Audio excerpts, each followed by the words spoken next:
नमस्कार, मैं शिवानी रतूड़िया आर्य टाइम्स में आपका स्वागत करती हूँ। पूर्णिया के निर्दलीय सांसद और कांग्रेस नेता राजेश रंजन उर्फ पप्पू यादव ने लोकसभा में देश की नदियों के प्रदूषण, बाढ़ प्रबंधन और जल संकट जैसे गंभीर मुद्दों पर सरकार को घेरा है।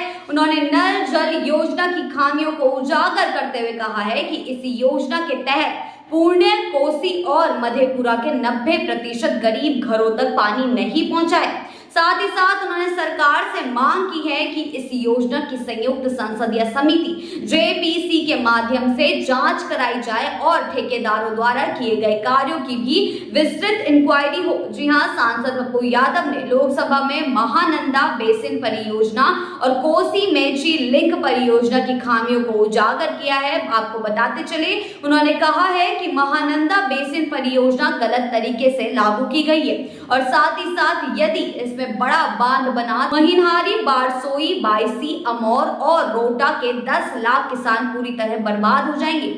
उन्होंने कोसी मेची लिंक परियोजना में सिलिटिंग हटाने और पक्कीकरण की जरूरत बताई है ताकि बाढ़ की समस्या को नियंत्रित किया जा सके। जी हां, सांसद ने नदियों के बढ़ते प्रदूषण और बाढ़ नियंत्रण में सरकार की विफलता पर जोर देते हुए कहा है कि नदियों को भगवान मानने के बजाय उन्हें स्वच्छ और जीवनदायी बनाने पर ध्यान देना चाहिए। जी हां, साफ तौर पर उन्होंने कहा है, जिस देश ने नदियों को सिर्फ नदी समझा वहां की नदियां स्वच्छ और जीवनदायी बनी, लेकिन जिस देश ने नदियों को भगवान मान लिया वहां नदियां मैली हो गई। जी हां, उन्होंने गंगा, यमुना, कोसी, महानंदा, गंडक, बूढ़ी गंडक, सप्तकोशी, मेची और सोन जैसी नदियों की दुर्दशा पर चिंता जताई है और कहा है कि आज ये नदियां नहाने लायक भी नहीं बची हैं।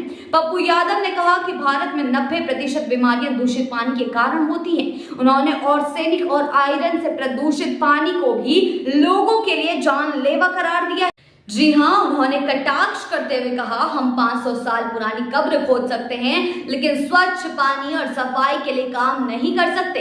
सांसद ने बाढ़ को प्राकृतिक आपदा नहीं बल्कि मानव निर्मित त्रासदी बताया है। जी हां, उन्होंने कहा है कि कोसी क्षेत्र में 13 नदियां हैं लेकिन सरकार उनकी उचित मैनेजमेंट नहीं कर पाई। जी हां, उन्होंने साफ तौर पर फरका बैराज और भीमनगर बैराज की चिंताजनक स्थिति पर भी सरकार को घेरते हुए कहा है कि नेपाल द्वारा छोड़ा गया पानी कोसी और सीमांचल के लाखों लोगों के लिए गंभीर खतरा बन चुका है।